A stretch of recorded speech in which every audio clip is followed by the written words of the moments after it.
안녕하세요. 반갑습니다. 자, 오늘은 아리스토텔레스에 대해서 이야기를 좀 간단하게 해볼 건데, 아리스토텔레스를 이야기하기 전에 먼저 좀 신화 이야기를 간단하게 먼저 해보고, 그런 다음에 철학과 미술에 대한 이야기를 좀 해볼까 합니다. 여러분들 전부 다 아는 이야기를 한번 끄집어내 볼까? 자, 오이디푸스 신화에 대한 이야기를 한번 먼저 이야기하고 그런 다음에 철학으로 넘어가도록 합시다. 자, 신화 이야기예요. 언젠가 기회가 되면은 신화와 관련된 책이 나갈 수도 있어요. 시간이 없어요. 뭐 하던 것도 못 하고 있는 판국이라. 자, 일단 오이디푸스에 대한 이야기를 좀 간단하게 해봅시다. 여러분도 오이디푸스 컴플렉스라고 하는 말은 아마 많이 들어봤을 거예요. 그죠? 보통 정신분석에서 많이 사용하게 되는 이야기죠. 정신분석에서 사용을 할 때는 이제 욕망이라고 하는 것이 어떤 식으로 형성되었는가, 최초의 욕망이 어떤 식으로 만들어지는가에 대한 이야기가 담겨져 있다라고 보시면 되고요. 이걸 좀 철학적으로 바라보게 되면 좀 다른 관점으로 바라볼 여지가 좀 많은 이야기예요. 이야기를 좀 간단하게 해보자면 모르시는 분도 계시니까.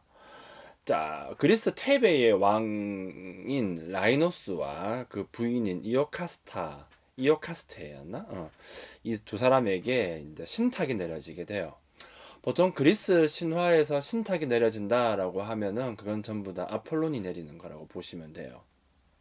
그리고 그 신탁의 내용이 무엇이었냐면, 그러니까 그냥 어느 들려온 게 아니고 어느 장님인 뭐 돌아다니면서 자꾸 막 이상한 얘기 하고 다니는 사람이 있는데 그 양반이 와가지고 이제 아폴론의 신탁이랍시고 얘기를 해준 건데 이런 얘기를 해줘요. 좀 있으면 아들이 태어날 건데 그 아들은 아버지를 죽이고 어머니와 혼인해서 아이를 낳는다라는 이야기를 해주게 되죠. 굉장히 엽기적인 내용이잖아요. 그죠? 그래서 부부가 굉장히 좀 큰 두려움에 휩싸이게 되고요. 아니나 다를까 아들이 태어났어요. 그래서 아버지는 고민 끝에 어떻게 하냐면 애를 갖다가 산속에다가 버려버리게 되죠. 걔가 오이디푸스예요. 근데 이놈이 좀 운이 좋아. 자, 애산초에 태어나기를 이제 왕의 아들로 태어났는데 버림받았죠. 그런데 목동이 이제 얘를 주워가게 되고 얘가 얘를 갖다가 코린토스의 왕인 그 폴리보스에게 바치게 됩니다. 그래서 얘가 코린토스의 왕자로 크게 돼요. 뭐 운이 좋죠. 자, 그리고 오이디푸스가 청년이 되자마자 또 똑같은 신탁이 떨어지는 거예요, 자기한테. 자, 너무 내용이 엽기적이니까 오이디푸스가 고민을 하다가 어떻게 했냐면은 그냥 떠나버렸어요. 내가 코린토스를 떠나버리면 아버지 죽일 이유도 없고 엄마랑 뭐 혼인할 이유도 없겠지. 자, 그래서 이제 이왕 이렇게 된 거 세상을 떠나가지고 여기저기 돌아다니면서 나의 어떤 영웅성을 갖다가 널리 알려봐야겠다라고 생각을 하게 되죠. 자, 그러다가 어느 날 소문을 하나 듣게 돼요. 저 테베에 가면은 스핑크스 한 마리가 바위 위에 앉아가지고 지나가는 사람들한테 수수께끼를 내고 못 맞추면 잡아먹는다라고 하는 이야기가 들렸죠. 그래서 오이디푸스는 자신의 지혜를 시험해 보기 위해서 스핑크스가 있는 곳으로 향하게 되죠. 자, 한편 테베의 왕 라이오스는 이놈의 스핑크스 때문에 도시가 완전 망하기 직전인 거예요. 그래가지고 이 문제를 해결할 수 있는 신탁을 얻으려고 델포이를 향하고 있는 중이었죠. 그러다가 두 사람이 우연히 길에서 만나게 됐는데 시비가 붙었어요. 그래서 오이디푸스가 어떻게 했냐면 라이오스와 수행원들 전부 다 죽여버렸죠.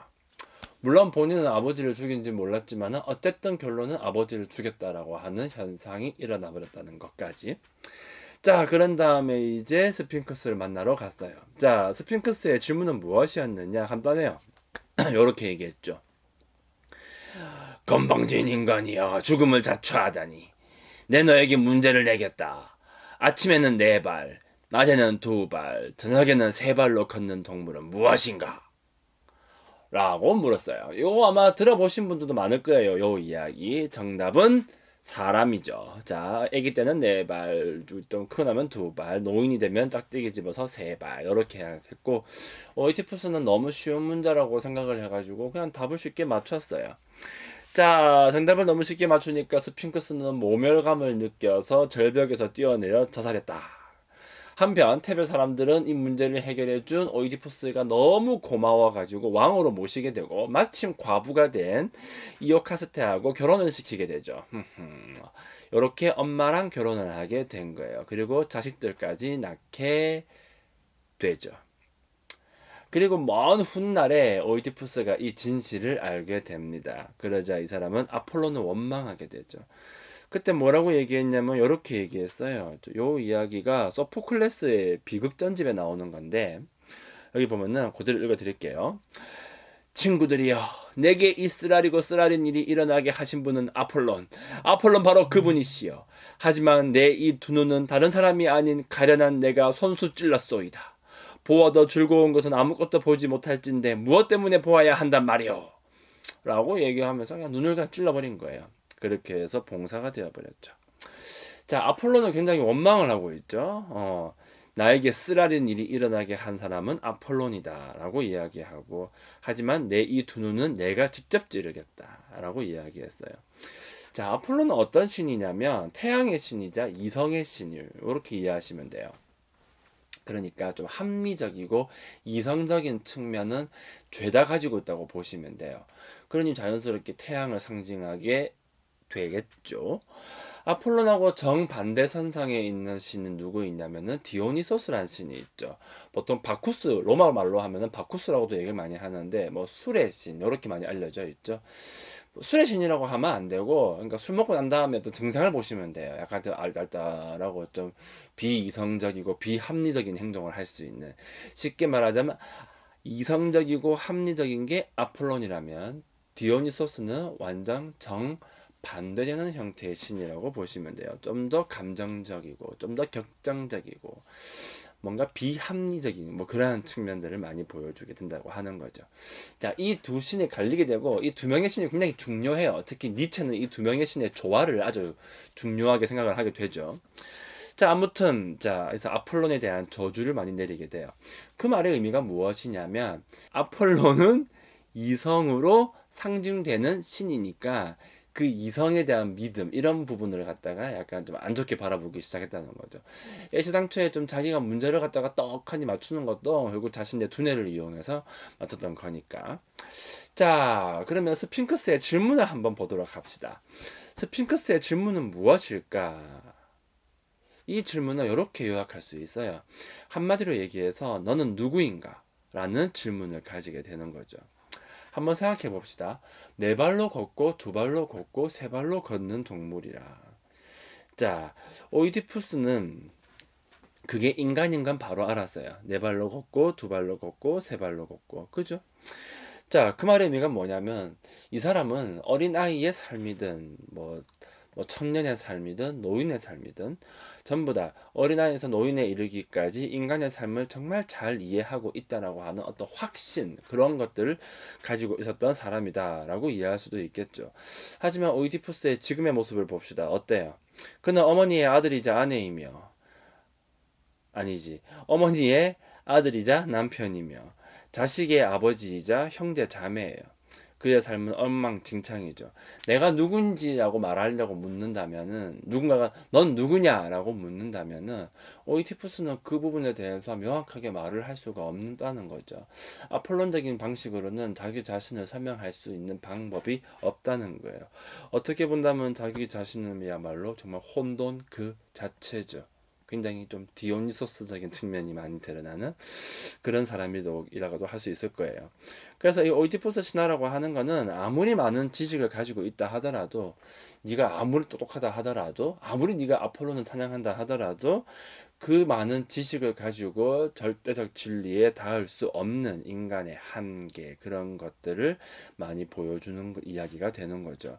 오이티푸스는 아마 이렇게 생각했을 거예요. 자기는 아마 플라톤의 이데아 이런 것들을 완벽하게 깨닫고 있고 직관하고 있으며 세상의 모든 진리를 알고 있기 때문에 인간쯤 아는 건 아무것도 아니다 라고 생각했겠지만, 그는 사실은 자기 자신도 누군지 모른다, 이렇게 볼 수가 있는 거죠. 그래서 오이디푸스의 신화의 이야기는 마지막에 눈을 찌르고 난 다음에 길을 떠나게 되거든요.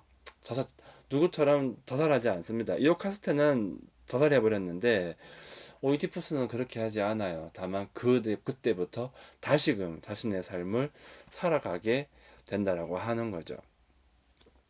자, 이게 오늘날 우리에게 어떤 의미를 주는 것이냐면 이렇게 이해하면 될 것 같아요. 자, 오늘날 21세기는 어떤 세계이냐? 아폴론의 태양이 극에 달한 시대이다. 이렇게 볼 수 있겠죠. 뭐 오만 가지 과학 기술, 뭐 합리적 이성 이런 것들이 세상 만사를 정말 잘 이해하게 해줬고 세상의 어떤 원리 그런 것들도 많이 알게 되기도 했고요. 그죠? 우주의 뭐 창조 원리 그런 거 얼마나 많이 알고 있습니까? 하다못해 지금 뭐 코로나 바이러스 같은 것도 그 바이러스가 뭔지 순식간에 다 분석해내고 다 알아내고 그 많은 것들을 해낼 수 있는 게 인간의 이성이라는 거죠. 자, 그리고 이 아폴론의 태양이라고 하는 것은 플라톤의 이데아에서 정점을 찍게 돼요. 이성을 통해서 세상 만사 모든 진리를 다 알 수 있다. 플라톤의 철학하고 맞닿아 있는 부분이 많다라고 하는 거죠. 그래서 플라톤이 그러니까 당시 과거 그리스에 고대 그리스에서 플라톤이 한창 활동하던 그 시기는 이렇게 설명할 수 있을 거예요. 아폴론의 태양이 가장 정점에 서 있던 시기이다 라고 이해할 수 있을 것이며 현대사회도 그 시기와 크게 다르지는 않다 이렇게 말할 수 있겠죠. 반면에 스핑크스는 어떤 존재이냐, 네 발로 기는 인간과 세 발로 서는 인간에 대해서 이야기를 하고 있죠. 우리가 보통 사람을 그리면 여러분들은 보통 어떻게 그릴 것 같습니까? 무조건 두 발로 서 있는 인간을 그리게 될 거예요. 왜냐하면은 지금의 내 모습을 본다거든요. 하지만 우리는 분명 과거에 네 발로 기던 시절이 있었죠. 그죠? 그리고 언젠가는 세 발로 걸어야 하는 시점이 온다는 거예요. 이 말의 의미가 뭐냐면 인간은 변화한다는 거. 인간은 변화할 수밖에 없다는 거. 그리고 더불어서 이 세상 모든 것들은 변화할 수밖에 없다라고 하는 걸 보여주게 되는 거죠. 아무리 단단해 보이는 바위도 시간이 지나면 조금씩 부스러지기 마련인 것처럼 영원할 것 같은 이 젊음도 매일매일 조금씩 늙어가고 있다라고 하는 걸 보여주고 있잖아요. 그죠? 맞아요. 나만 하더라도 올해 이제 한국 나이로 40이라고 하죠. 만으로는 38세인데 자꾸 40이라고 하니까 뭐 40이라 치고 제 인생에 40이 올 거라고 생각도 못 했습니다. 아직도 뭐 어렸을 때 일들이 고스란히 다 생각이 잘 나는데 뭐 그런 것들 생각해 보면은 언젠가는 50이 될 테고 또 언젠가는 60이 될 테고 우리 아들이 결혼하는 것도 볼 테고 뭐 그렇게 조금씩 늙어가게 되겠죠. 변하지 않을 것 같겠지만은 시간은 어쨌든 흘러가는 것이고 우리 모두는 매일같이 변화하고 있다라고 하는 거예요. 알겠죠? 자, 그게 바로 스핑크스가 우리에게 전해주는 어떤 지혜 그런 것일 수도 있을 거예요. 하지만 아폴로는 항상 어떤 모습으로 그려져 있느냐? 아폴론의 어떤 조화상을 한번 봅시다. 어때요? 두 발로 우뚝 서 있고 항상 자신감이 넘치는 아주 젊은 남성의 모습으로 그려져 있죠. 이건 마치 진리에 대한 어떤 자신감, 변치 않는 영혼에 대한 어떤 그 순간을 마치 숭배하는 듯한 그런 느낌을 굉장히 많이 주게 되죠. 하지만 현실은 그렇지가 않다는 거예요. 지금 잘 나가는 것처럼 보여도 언젠가는 망할 수밖에 없고 지금 되게 예쁘다 하더라도 언젠간 초라해질 수밖에 없는 그러한 것이 인간의 삶이다 라고 하는 걸 보여주는 것이고 오이디푸스 신화는 바로 그러한 부분을 깨닫게 해주는 그런 의미를 가진다 이렇게 이해하시면 될 거예요. 그래서 오이디푸스는 엄청난 고통을 통해서 이제 진정한 지혜에 도달하게 되죠. 진리는 이성을 통해서 직관적으로 알 수 있는 것이 아니라 도리어 오랜 시간을 통해서 경험적으로 쌓여가는 것을 통해서 조금씩 깨달아갈 수 있는 것이고 그 경험 끝에서 진정한 보편을 만날 수 있다라고 이야기를 하게 되는 거예요. 그리고 요 철학이 바로 아리스토텔레스의 철학과 완벽하게 맞닿아 있다라고 이해하시면 될 거예요. 자, 정리해보자면 이렇게 이해하시면 돼요. 아폴론의 태양은 초월적인 세계에 머물러 있죠. 현실을 살아나가는 과정에서 조금씩 깨달아 나가는 게 아니라는 거고 초월적인 세계, 이데아의 세계 그곳에 머물면서 세상 만사를 다 깨닫고 있다라고 하는 오만함 같은 것일 수도 있어요. 하지만 아리스토텔레스는 이렇게 얘기하죠. 그런 식으로 세상을 알아갈 수는 없다. 더불어서 소크라테스가 얘기했죠. 알면 반드시 행할 수밖에 없다라고 얘기했는데 아리스토텔레스는 이렇게 얘기해요. 안다고 해서 반드시 행할 수 있는 것은 아니다라고 이야기를 하게 되죠. 좀 더 현실적인 측면이 많은 분이다라고 이해하시면 될 거예요. 자, 그러면 이 신화의 이야기를 잘 기억하고 하면서 아리스토텔레스의 철학에 대해서 간단하게 한번 이야기를 해보도록 합시다. 자, 그러면 오늘은 여기까지.